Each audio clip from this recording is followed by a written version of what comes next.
So let me see. Hey, peace to the family. Welcome to another episode of We Charge Colonialism Podcast and Book Club. I am E. Kimba, one of the head writers and researchers of We Charge Colonialism, and my comrades will introduce themselves. Yeah, good morning, family. This is Frank, host for the Revolutionary Repatriation Educational Lecture Series. Oh yeah, that's gonna be good. And I don't know, Natasha might not Peace, be everyone. Can everyone hear me? Okay. Yes. I can't hear you. I can't see you though.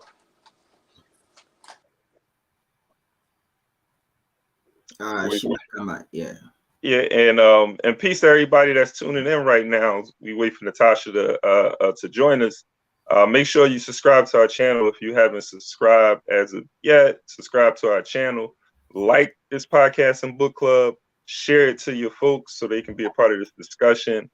This is a discussion that we try to have every week, Saturdays at 10 a.m., where we discuss issues pertaining to the African people around the world.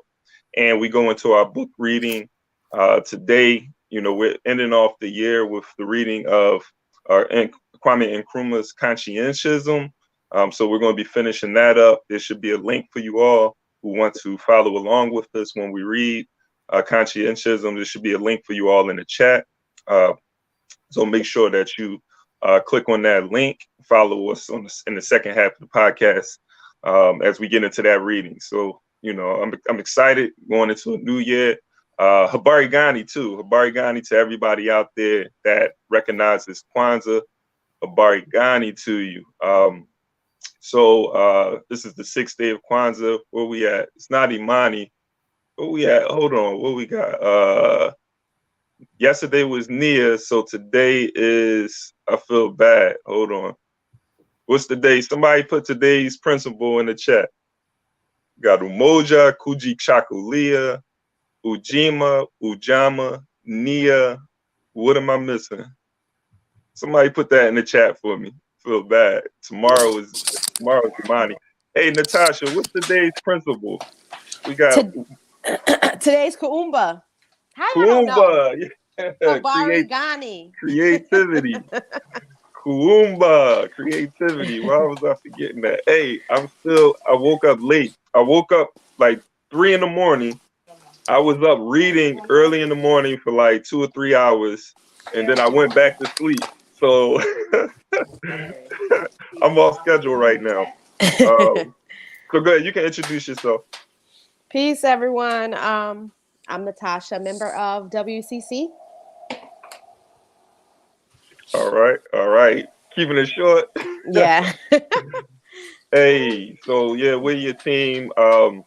Appreciate you all for tuning in. Everybody that was with us throughout this year, throughout last year. I think we're going on like 2 years of this podcast. So I'm excited going in 2023. We got some major things on the horizon at We Charge Colonialism. So we're a grassroots think tank. Make sure that you visit our website, wechargecolonialism.org, to find out more about our organization, more about our programs, the Black Power Fund. Find out how you can support and be a part of We Charge Colonialism. Check out our Patreon account, become a member. That's another way that you can support We Charge Colonialism. So with that being said, you know, we have an hour, so I want to get right into it with our weekly roundup, which we usually start off with. Natasha, do you want to start us off with the weekly roundup? Okay, yeah, sure. The story I have for today.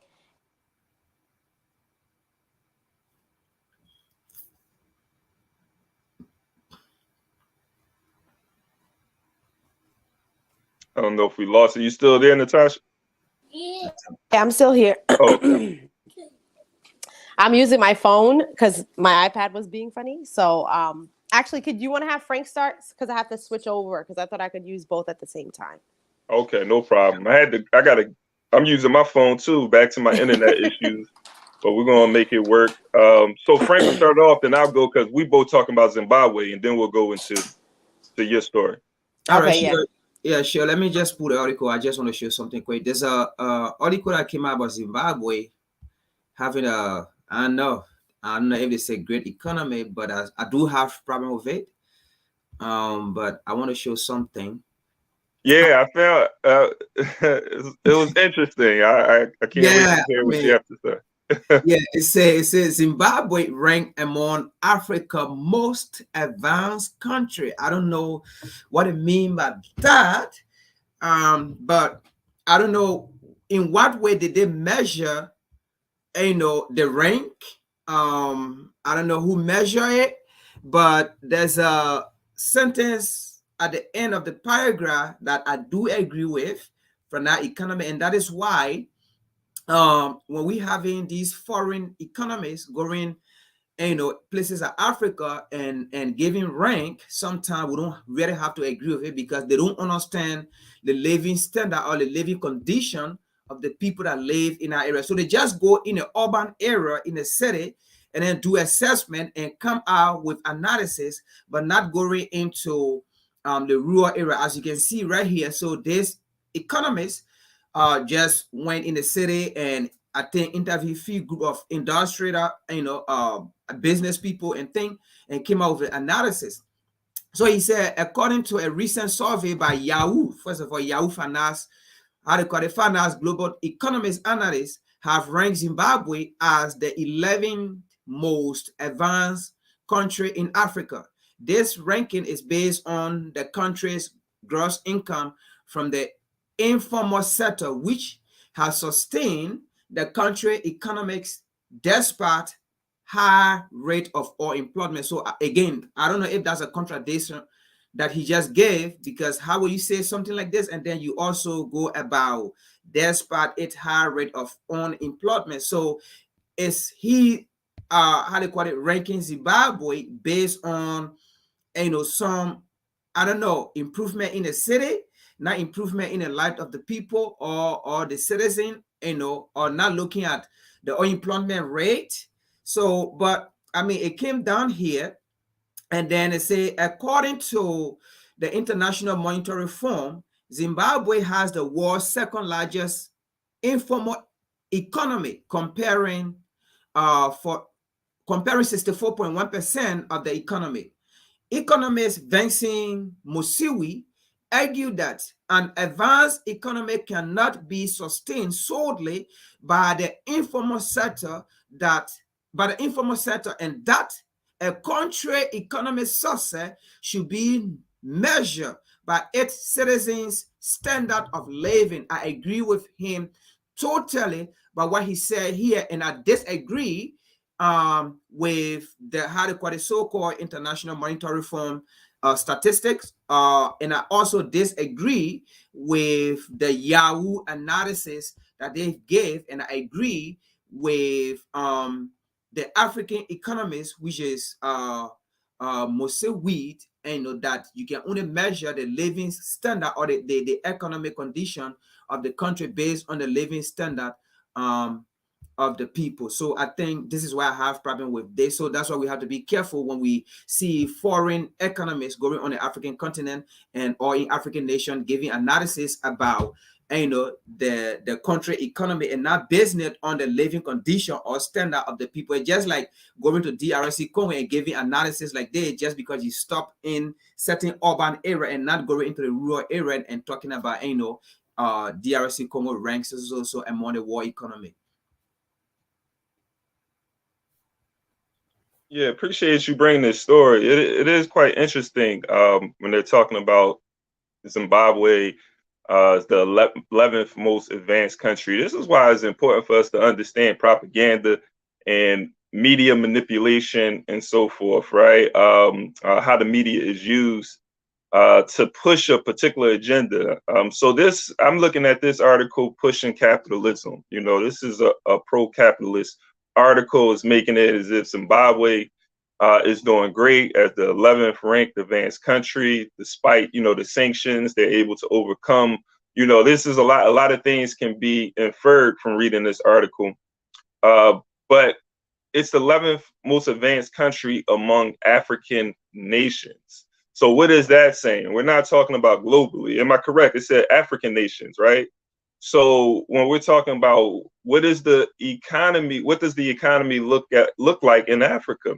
It's not saying much to say that you're the 11th most advanced nation amongst a nation of exploited African nations where the masses of Africans are living in squalor, living in poverty, squalor, that have a lack of health, have inefficient education or unequal education. Sorry, when all of these things are existing across the continent. So when you say that they're the 11th, who are you comparing them to? The other part of it is we're talking about capitalism, colonial capitalism, a system of oppression and exploitation.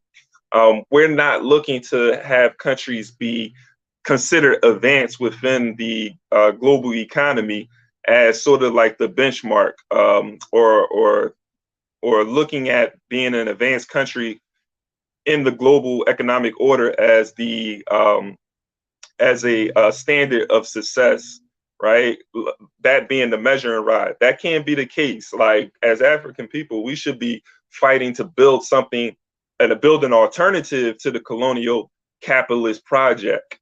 So it's very important. Like when we're reading these articles that's talking about advanced nations, economies are improving, and all of these things. All it does is show that as African people, that we're aligning with the system of colonial capitalism. We do have to do things to be able to survive. So we have to make decisions under the system, whether it's creating jobs and so forth, investing in the economy as a means for survival, but it can't be a means to an end, right? There should be we should be creating alternatives to get ourselves away from the European colonizers. So when I look at this particular article, that's the one of the things that really stands out to me, is that this is an advanced nation amongst a nation of poor nations. Where do they rank in the global order? And then even that ranking is skewed. Just to reiterate, like when we look at how they're measuring, and you talked about it, Frank, like how are they measuring advancement? If you have a minority of people that has a tremendous amount of wealth, that can manipulate the numbers where it looks like a country is doing good, but most of the people in the country are really being oppressed and exploited. So that's, we have to be very careful when we're talking about quote unquote advancing and advanced nations. But Natasha, you wanted to add something? Yeah, I mean, just two thoughts. I think one, what is the point? Like, so they did this for what? They went and did this quote unquote study, got this statistical data to say this for what? What is the purpose of them releasing this information? I think that it's one of the questions that when, there's this type of propaganda out there, and when the West is creating propaganda, we want to ask ourselves, okay, what is their purpose? Why are they putting this information out there? And so I think that's one of the things that comes to mind. And then the other thing is, this idea of what development means is a problematic idea in general, because that was already something that was created by European powers after, coming out of the independence movements of African countries. This whole idea of what a developed country is, what an underdeveloped country is, and what do you need to be considered developed. And so all of those markers in terms of what you need to be quote unquote developed, considered a developed country or a developed nation, is all based on European standard, just like this particular thing that was done. And I think it also connects to the way that the United States and other European countries measure their own. They're using, their yardstick to go around and, measure everything else. Because for them, right, it doesn't matter if there's so many people in poverty and so many people living below, even like when you think about here in America, like the majority of people aren't living like amazing lives in terms of the standard of living. If you think of just like the inflation that's going on, but then it would still come out and say, okay, well, the United States is the world's richest country and is the most this and it's the most that. So I think the same false way that they measure all of the things that are going on within their own countries and within the West. They go and use the same false measuring stick for other places to create some type of illusion, or to kind of create the reality that they want people to believe. And so I think that is one of the things that I'm taking away from this story. And just to add to that, Brian Kuma, before you come in, looking at the condition of Zimbabwe, if they can, and then we have 55 African nations, and then if they can say Zimbabwe rank the 11th in Africa in term of economic, then that means the African leaders are not doing anything good.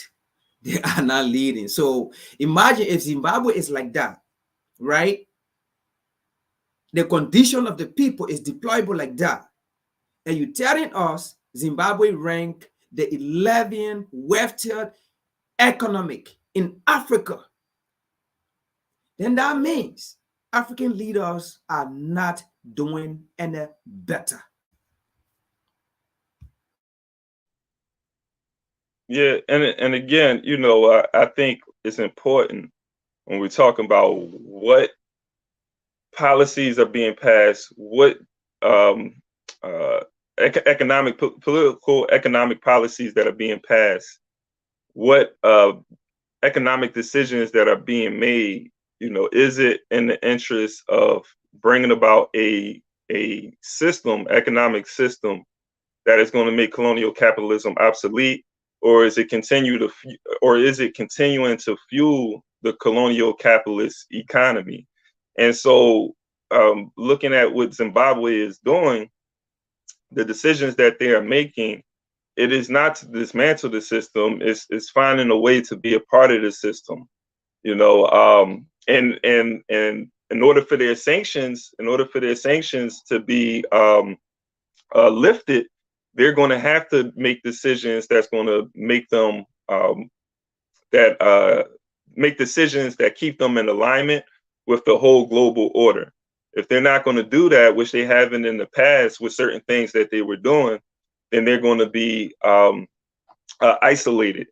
And so, going back to, like, you talked about the leadership, I'm just going to segue into my story in regards to Zimbabwe and the ban on lithium. I can't even say it right now. Lithium. How come it sounds crazy, but you know what I'm talking about. Lithium. Yeah.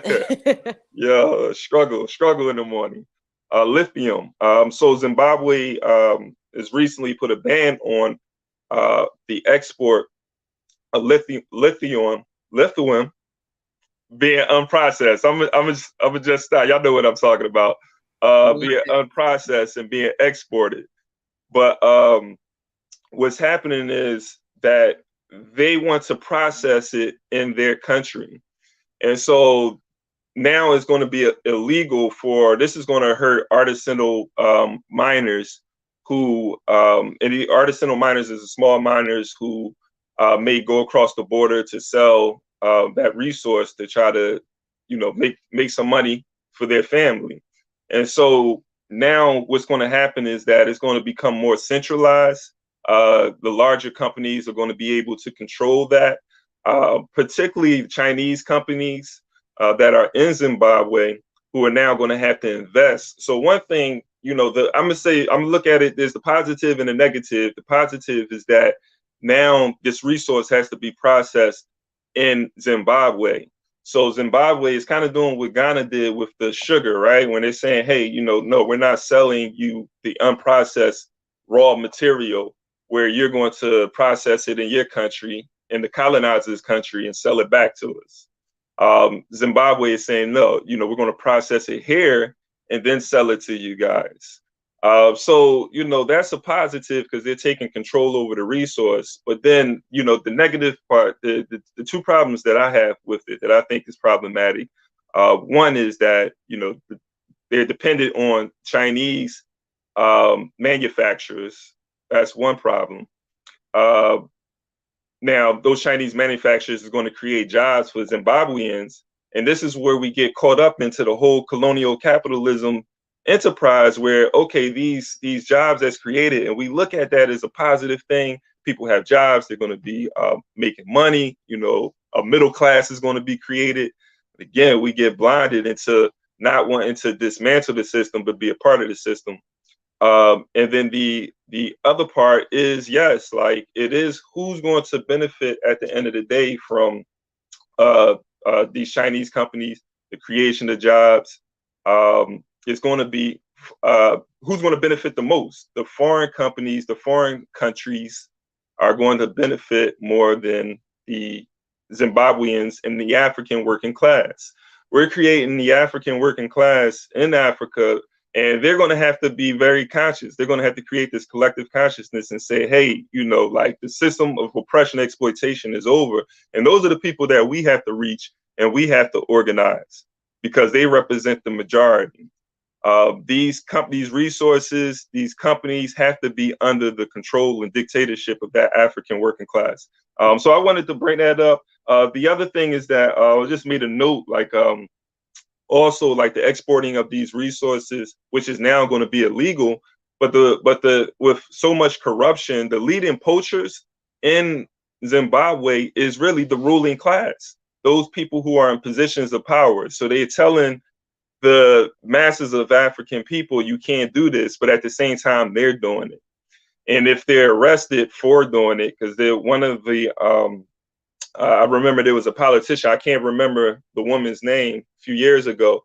She was exporting diamonds illegally, and then it come at the end of the day, she wasn't convicted of the crime, but it's because she's a part of that ruling class, right?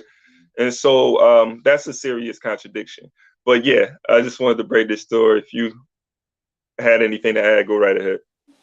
I think, like you said, that it's important that this type of move is being made in terms of deciding that, as an African country, you're going to take control of your own resources and be able to process them yourself. But at the same time, as you mentioned, you're not processing them yourself in terms of being able to employ the people in your country and make sure that, this change of the way that you're doing things is going to benefit the average person.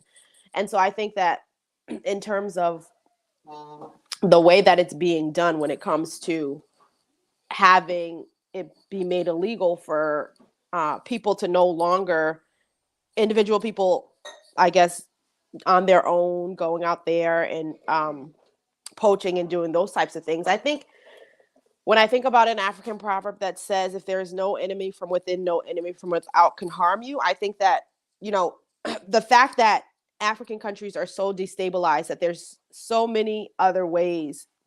And this also connects to my story in terms of Haiti that I'm, going to talk about after this. But when you have the ability for others to be poaching or, to grow across borders and to do this and to do that, it destabilizes the country. It helps to destabilize the country because you don't have like a centralized way of everyone working together to know, like, okay, we can't just be out here just doing anything. And so that at any point, anybody can bring in what they're bringing in or,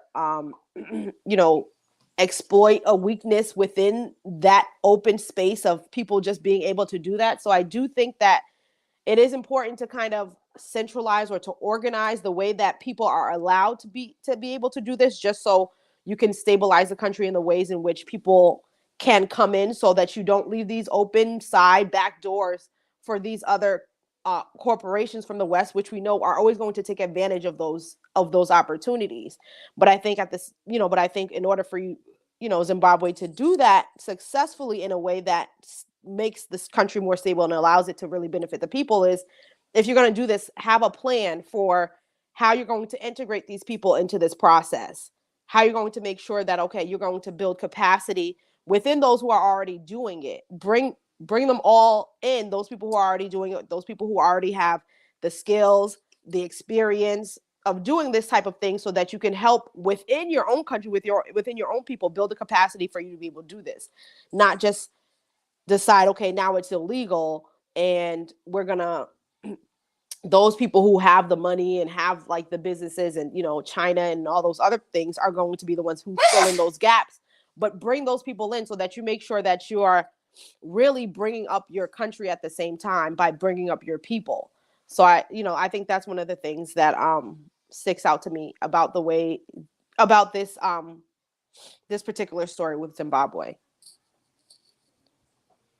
Yeah, before we can get into your story, let me just add up. I know we're running out of time and things.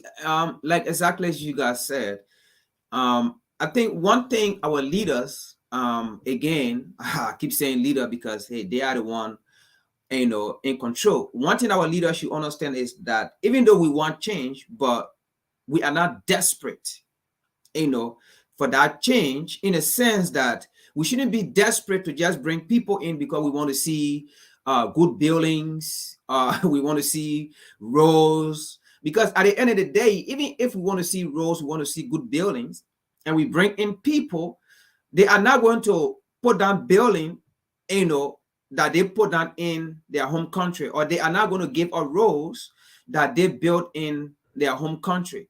And equally so, I think Nkrumah said it all. If we are to bring people on the African continent, let that income, but equally so, let African people be in charge. If we are to have anything like a dictator, let it be African people dictating to people who will come on the African continent to work with us, but not people who will come to work with us and then they dictate to us as to what to do. So this is what our African leaders need to do, to invest in the human capacity of their citizens.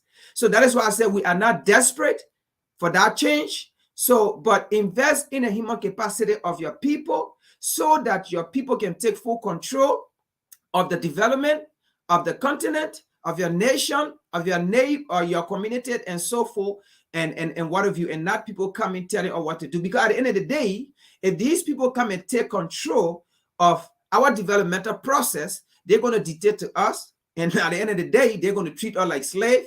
While they're going to tell you nothing. We are doing your development. We are doing carrying on these things. So you listen to us, what we say, and we tell you what to do. And that is why today I can tell you, in most African nations, into those mining sector or mining area, there are some places the people, the citizens themselves cannot go, where they actually have the actual mineral resources, or the diamond, or the gold, or the mine, and so forth. The actual citizens do not cross to go there. It is the foreigner who are controlling those places because of the mineral resources that are there. They do not want the citizens to see what is in that area. So the citizens have limit and they cannot cross to go to the next stage. It's all controlled by foreigner. And these are some of the things that we are talking about. We are not desperate for change, even though we want change, but we shouldn't be so that desperate. But let me lead Natasha to go ahead because we're running out of time.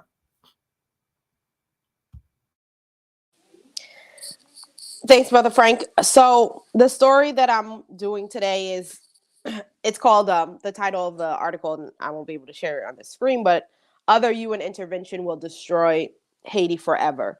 Now, I mean, the title, Destroy Haiti Forever, I mean, I don't necessarily agree with the forever part, but I do think that in terms of any U.S. intervention, any unit intervention will help to further destabilize Haiti in a way that makes things worse than they are now. Which they're in terms of the way things are going now, it's already pretty bad. So some of the key things that this article talked about was how the United States wants to, and the UN and Canada and Europe, these countries are saying how they need to bring in, as we've been seeing, or I don't know if people have been keeping up with it,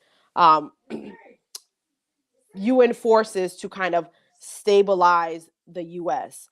And so basically these European countries, along with the United States, are still pushing to have some type of armed presence within the United States. I mean, within Haiti.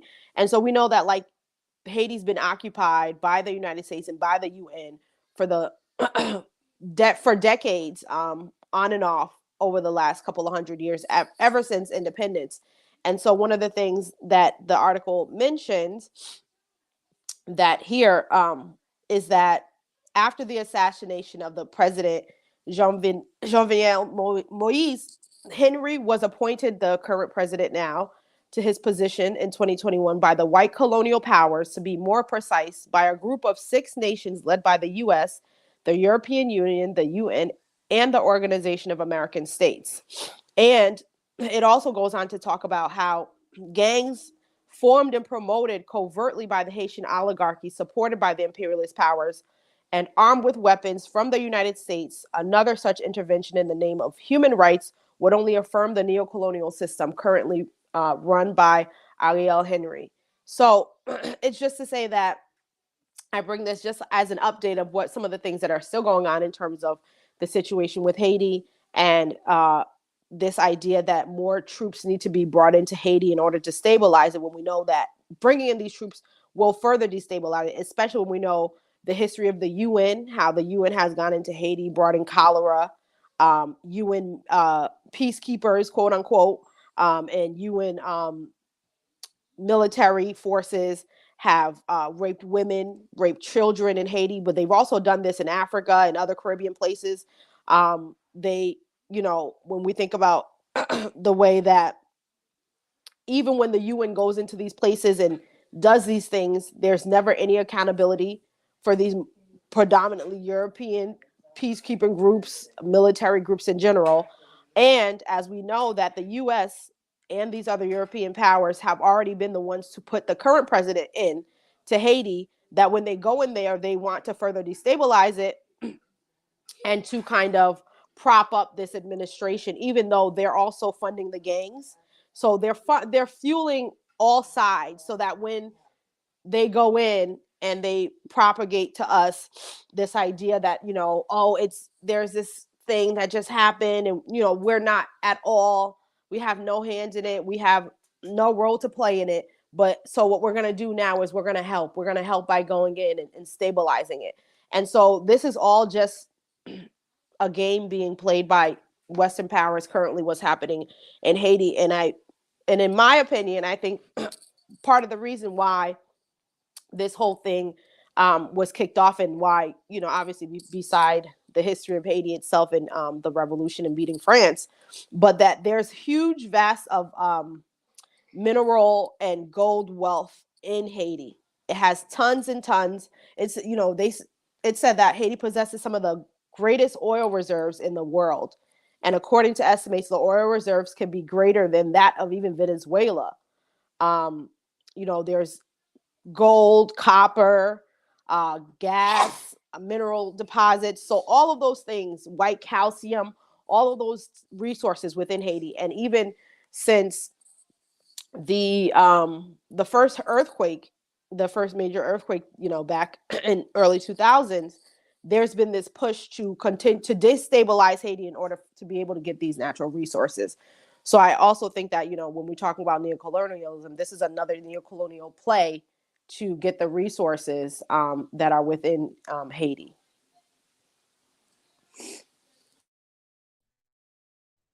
Hey, you said it. That definitely is the play. Again, like understanding what type of system we're a part of and what's motivating the decisions of the oppressor, right? And what's motivating them is domination and control over people and resources. So the people are the resources, but all of the resources, the people, the land, and everything that comes with the land.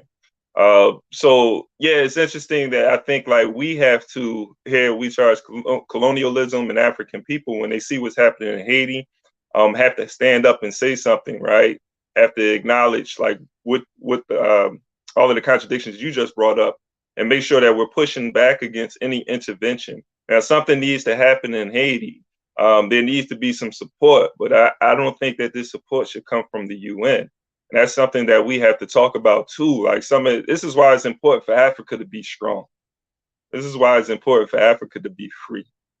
because Africa as a continent, but Africa as a nation, nation of people, they will be able, whatever problems the African people are having around the world, they will be able to support them. They can represent a trading partner as large as it is and as many resources that are on the continent that will have Haiti. Haiti could be one of the wealthiest, should be the wealthiest island in the world, you know, if it was able to have that type of relationship, right? But Africa have so many internal and external problems that they can't even represent that nation to support Haiti. Just like Russia, when Russia would support the communist nations during the Cold War, countries like North Korea, countries like Vietnam, countries like Cuba, they were able to go and support these countries. And even some African nations would get support from Russia if they sided with the communist nation. But this is how it has to be with Pan-Africanism. If you're a Pan-African, a nation that recognizes Pan-Africanism, then Africa needs to go with their resources and support that nation. And so that's that's the biggest contradiction that we have right now. I think, like, we know the context with Haiti. When it comes to colonialism and racism, that's the reason why Haiti is where it is now. These European nations are still upset that Haiti, was able to break itself away from the yoke of France and not letting these other European nations reestablish their power and dominion over the land and the people. But they're still able to control Haiti through corruption. They're still able to have some influence on the country and keep it from being stabilized through corruption. And we have to overturn that. So, yeah, Frank, you have anything to add? And then we'll transition. Yeah, Natasha, summarized everything, but I just want to add briefly to where she talked about the resources. Yesterday it's kind of very interesting. I was doing some research on Haiti because I came across certain thing about some natural resources that Haiti have, and then I was doing some research on it, which I'm going to talk about it in the future. And this particular mineral resource is only found in two places: Africa and Haiti. That's it. It's never found anywhere. So, and then it kind of resonated to me, like, as Black people, as African people, like, we are truly connected to the soil. I mean, how can this mineral resources, right, be found only in two places, Africa and Haiti? And these two places are like Wakanda, man. Yeah, African. So I mean, and then and the research that I was doing, the reading that I was doing, and then it kind of narrowed it down at some point to why the United States is so heavily focused on Haiti like that is because of that particular mineral resource. And that particular mineral resource is very vital when it comes to military purpose. And as we speak right now, the United States Army is in Haiti exploiting this particular resources, this particular raw mineral or material. The United States right now is there.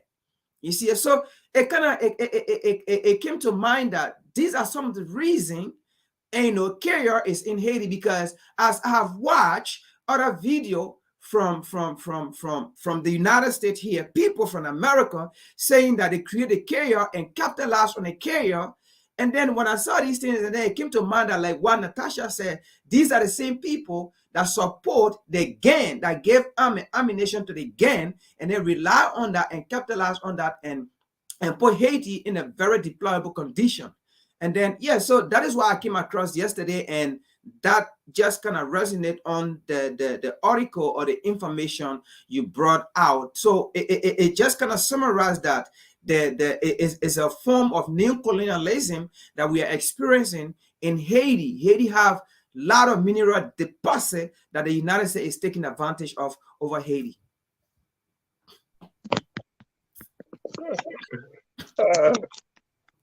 Get my phone together. Appreciate that, we're about to transition to our reading of conscientism, but before we do that, we're going to hit you with our promo for our Black Power Fund.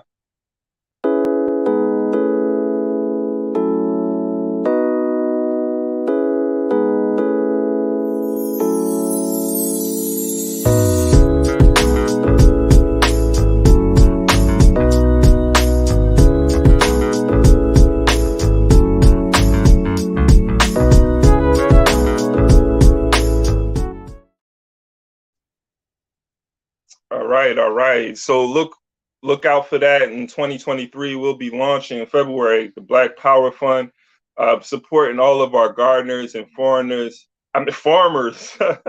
gardeners and farmers out there, people who are working with the soil. It's about us supporting those people who are farmers and gardeners, but it's about food sovereignty as well. And so, that's something important when it comes to being a sovereign, liberated, self-determined people. We have to control the land. We have to control the food. We can't survive without it. And so one of the contradictions that exists when we look at African people yearly, people in general, right? Those people who are subjected to colonialism, one of the issues that they have is inadequate access to food.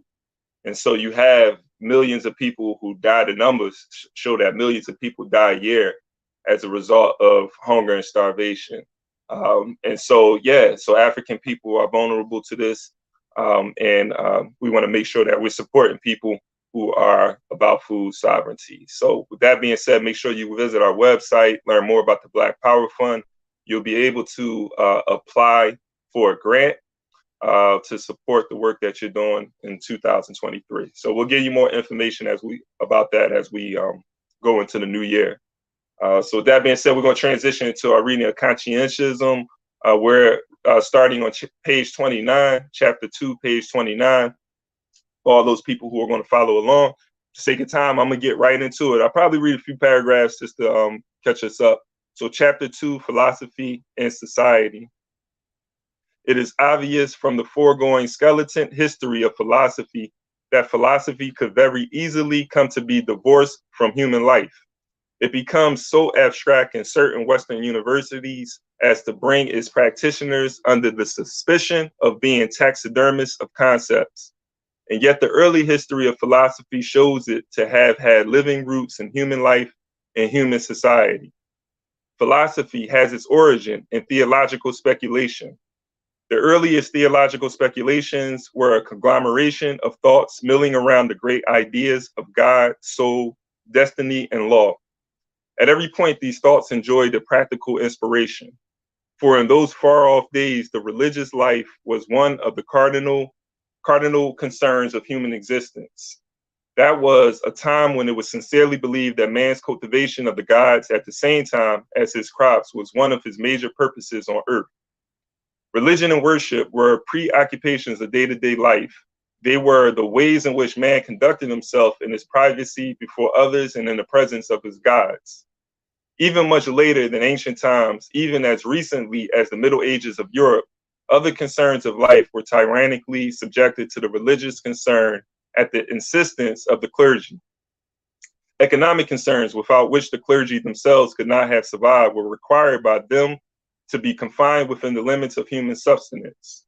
To transgress these limits was in their eyes to indulge greed, and so to hazard their disfavor in their life and the divine disfavor in the afterlife. Suitably, therefore, the chief concern of philosophy continued to be an elucidation of the nature of God. According to this notion, did I cut out? You guys can still hear me, right? Yeah. Okay. So according, the next paragraph is pretty long, so I'm going to stop right there before I move into the next paragraph if we had time. But I want to go back first of all to the first sentence that he writes when he says, "It is obvious for the foregoing skeleton history of philosophy that philosophy could very easily come to be divorced from human life. And so when he says that, it takes me back to the first chapter. For those people who's with us, in the first chapter, we was talking about how Nkrumah was sort of critiquing Western philosophy. And one of the things that we have to understand too, like I feel like when we're reading this, is understanding what his purpose is, his objective is in this book. It's conscientianism. He's talking about the decolonization, right? The process of decolonization. And I think that his main purpose in this is like looking at the Western world, like looking at the colonial world and seeing like the structures, particularly right here, how philosophy is structured and a way of thinking is structured that has been detrimental to the African way of life. And so he's critiquing this. This is written in the 1960s, I think, right? 65, 66. And so at this particular time is very important. He's part of a larger movement of people who are critiquing Eurocentric thought. And so, even right here, he said how philosophy could very easily become divorced from human life. And he goes in to say it becomes so abstract in certain Western universities as to bring its practitioners and under the suspicion of being taxidermists of concepts. And so even like looking at taxidermists, the way that I interpret this is that like even studying in universities, even the study of philosophy, like it doesn't even have a bearing on our experience as African people, or human civilization, period. It's like, we're studying these concepts, which a lot of these concepts and ideas is outdated, and it's just studying for the sake of studying for the sake of knowledge. And I, at least that's what I was taking from this. And so again, he's getting us to trying to look at these things in a particular way and understand how there's this disconnection between the actual reality of human existence and our conditions. And I'm saying this, I'll leave it here to connect with what was being said in the previous chapter, when he talked about how this separation took place between the spiritual dimension or realm and the material dimension or realm. There was this separation. Philosophy did that, and religion had become separated, where at one time they were intertwined. So I think he's sort of like going back to that, reiterating that contradiction. But if y'all had anything to say about that or anything else I read, if y'all wanted to build. I think that just adding on to what you're saying about this schism that's created between the material and the immaterial, the physical and the non-physical, really goes back to, I think, when, especially when he says like it's obvious from, the foreign skeleton history of philosophy that like basically if you look at the history of it, and so when we think about the way in which everything, right, we even the way that you learn in school, everything is divided up. Math is one subject, English is one subject, science is one subject, and so on and so forth, as if they have nothing to do with each other, but they have everything to do with each other. They're so interconnected. And so the way in which Europeans view the world when it comes to categorizing things, and when it comes to separating things, when it comes to being separate from nature itself, shows up in the way that they philosophize, or is that a word, around what the universe is, right? What reality is. Even when you think about like the idea, I remember, when I used to be in the school system, a teacher in the school system, and I remember being in English classrooms, and, this concept that would be threaded throughout the learning of different books is this concept of man versus nature. So you have this concept of man versus nature within the way that Europeans have colonized, within the way that they've lived. When we think about industrialization, when we think about the way that they view resources in the land, or even just viewing like everything else, living entities, animals, minerals, trees, as resources, period. That this idea is divorced already, that their frame of reference, their way of seeing the world, their reality is already divorced from the immaterial. Like, and then now, you know, you have this whole thing that's happening in academia where they're trying to pretend like they're going to bring back the immaterial and reconnect it in this kind of way, which that's a whole nother story. But I think that points to the, we can see, if by looking at the history and by looking at what Europeans have done and continue to do, how it's easy for them to disconnect philosophy from, you know, human life, to disconnect the immaterial with the material. Yeah, just to add to that, especially like what you guys said, what Nkrumah said, you know, based on the time period that he wrote this book. So what I can conclude from there is like you know, whenever a philosopher become a doctrine on certain group of people, you know, it become bad, because once that philosopher from other group and it being put on another group, you know, that is not even, you know, recognizing the struggle, the problem, the situation of that particular group, it become a problem, because right there you'll be indoctrinated into a philosopher that does not identify with your situation, with your problem. And I think coming from that time period where Nkrumah was writing this book, I think he's pointing something out that and when you really look at it, you know, when you mostly are the same European or Caucasian that like to talk about human right advocate, you know, they are the human right advocate, they are the human this, they are the human that. That Nkrumah is pointing something out here. How can that philosopher fit into our perspective when yesterday you were the one enslaving people? Then how can you become the savior? Yesterday, you were the one colonizing an entire continent. How can you come and be the savior? Yesterday, you were the one chopping off people's hands in DRC Congo, chopping off people's fingers, toes, nose, and castrating people, burning people, raping people. How can you come and be the savior?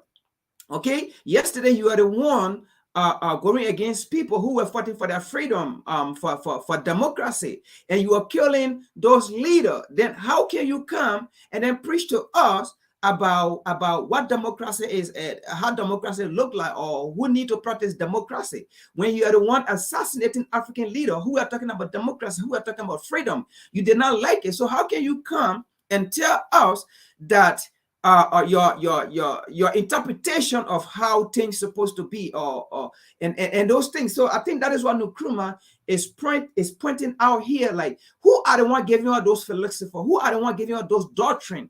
The same people that pour in the demise in the situation that we are in today. How can they come and tell us and establish a court and say this is the International Criminal Court or this is the International Justice Court, when they themselves cannot go there to be on trial, to be judged, when they themselves, they are the one that have caused the most, you know, brutal or whatsoever crime that you can talk about? They are the one causing these things, and they cannot go there. So why are they coming to tell us, you know, they want to solve problem of people who go against, or people who cause little crime, and when they are the one causing all these crime and things? That is what Nkrumah is pointing out here when he wrote this book during that time period.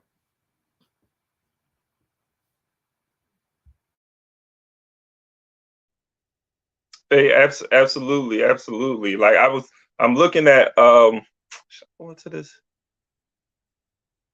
I don't think we had time. But I'm gonna read the next paragraph. I know we running out of time. I guess we'll have final thoughts after this. But it's a lot. But we continue this study on Sundays. Anybody who wants to join us as we go through the whole book, dive deeper into it, make sure you become a Patreon member.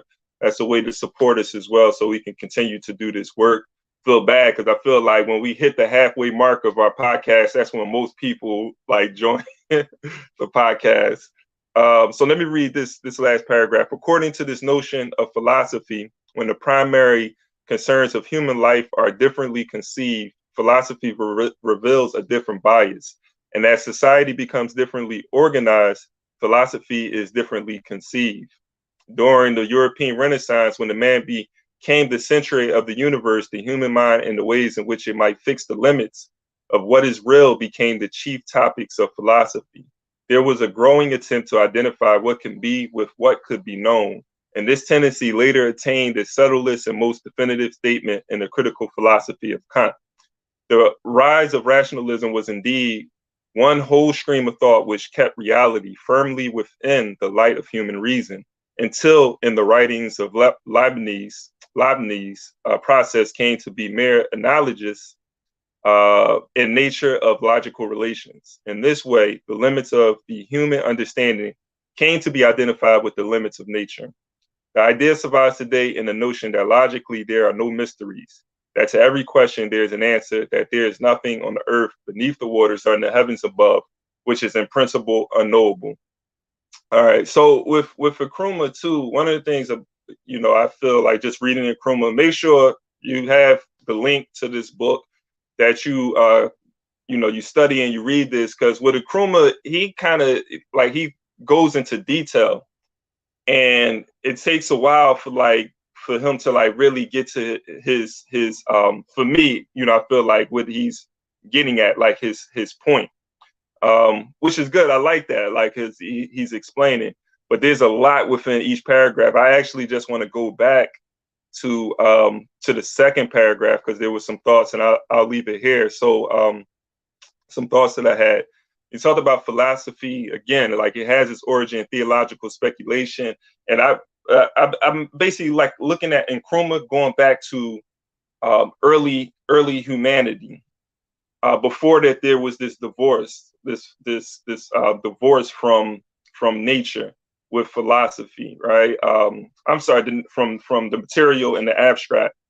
With Nkrumah, he's going to get into like how the corruption took place and how these things that were intertwined. Well, let me just read where he said the earliest theological speculations were a conglomeration of thoughts milling around the great ideas of God, soul, destiny, and law. And so, Nkrumah, he gets into how, humanity had to have this understanding of the environment of the universe. He used religion, but we can say cosmology as well, like this understanding. And they didn't divorce it because their very survival was dependent on their understanding, them being conscious of their surroundings, the universe and everything. So with that being said, those people who were able to monopolize this information, this knowledge, those people were able to gain some sort of control and power over the rest of the population. And this is what is going to happen with philosophy. And that's why philosophy, if you go and you look at what is happening in Greek, because he's talking about Greece a lot, he's using that as a great example of this divorce, because we can go even further back. But I think like because there's so much emphasis on what took place in Greek, and that's sort of being the cradle of or the foundation of philosophical thought, mathematics, and so forth. So he's using that as an example to show like where this separation is sort of like is more pronounced. And so if we look at that, we can begin to see like, okay, how this separation is used to control the masses and oppressed people, because when there's this separation, the masses of people are dependent on what he says. He talked about the clergy. They're dependent on the philosophers. They're dependent on the people who are controlling the abstract world, the religion, the spiritual world. Because the masses of people is no longer intertwined in their everyday life. There's a lot more to it, but it's like, you could like reading this, he lays that out though. He lays how Europeans sort of just monopolize the abstract world, the ideas, the theories, and so forth. And African people, we're subjected to this right now. We're going to their universities, we're going to them for this information about this, for ideas of theology. And now we begin to look at the world through their lens. This is where the decolonization is coming through. He's trying to break that down. He's breaking that down, saying, look, this is the contradiction. We got to get back to this point. So, that's what I'm taking from it. You guys had any final thoughts? Go right ahead. We're going into this new year, 2023. Thanks, Brother Kumar. Just to build a little bit on your point, one of the things from that paragraph you just read that I want to end with is in terms of the specific sentence that says, and as society becomes differently organized, philosophy is differently conceived. So this, I think, is a really important idea when we think about what you were just talking about in terms of how they were able to use, the abstract and these abstract ideas in order to colonize people, and in order for them to be able to take other people who are not European and have them take on European frames of reference and views and worldviews. And so based on however society is organized, you're going to have you're going to have different types of philosophies. And so if we know that that's what Europeans do, that's how Europeans were able to gain their control, then we can also see then that if we organize it differently, right? If we organize our societies differently, if we decide to create a different type of society for ourselves, if we decide to go back into our African ways of knowing and seeing and cosmology and ways and worldview, then we will philosophize differently. And so I think that's the key thing about this, is that even when we talk about decolonization, even when we're talking about what are the solutions, right? Because we know we're pointing out what's happening right today in terms of colonization and how it's still going on. And so obviously the question is always, okay, then what do we do about this? What we do about it is, as it says in this sentence, right? When society becomes differently organized, then you philosophize differently. You conceive philosophy differently. So if we want to talk about ending colonialism, we got to think about re-Africanizing ourselves, changing our ways of seeing and being and thinking, and organizing society in order to make sure that we can have a different world than the one that we have. And in adding to that, I'm just going to use the word Natasha created, philosophize.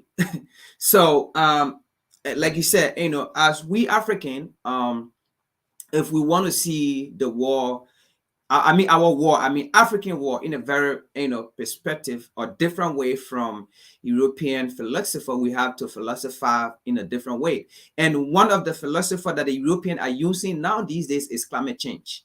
And like Nkima said, if we are not being philosophize in our own thoughts and thinking and in our own solution, we will always rely on people who will always have the habit of taking advantage of us. And that is what's happening with this so-called climate change that the United States and Europe are running around with it, making African people to think that is the only way Europe or America and Africa can work together. But they're going to use that phrase, climate change, to get African people, to where they want to be and to get to where they want to be on top of African people.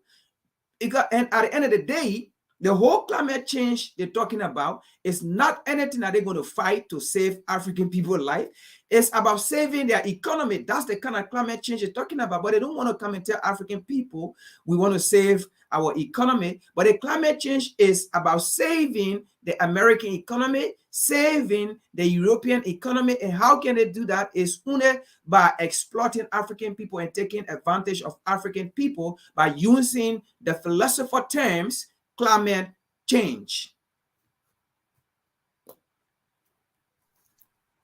Hey, there it is. That's the mic drop right there for the podcast and book club for today. I want to appreciate everybody that has supported us throughout the years, continue to support us. Those people who are joining us for the first time, make sure that you subscribe and you continue to support We Charge Colonialism. We are a grassroots think tank.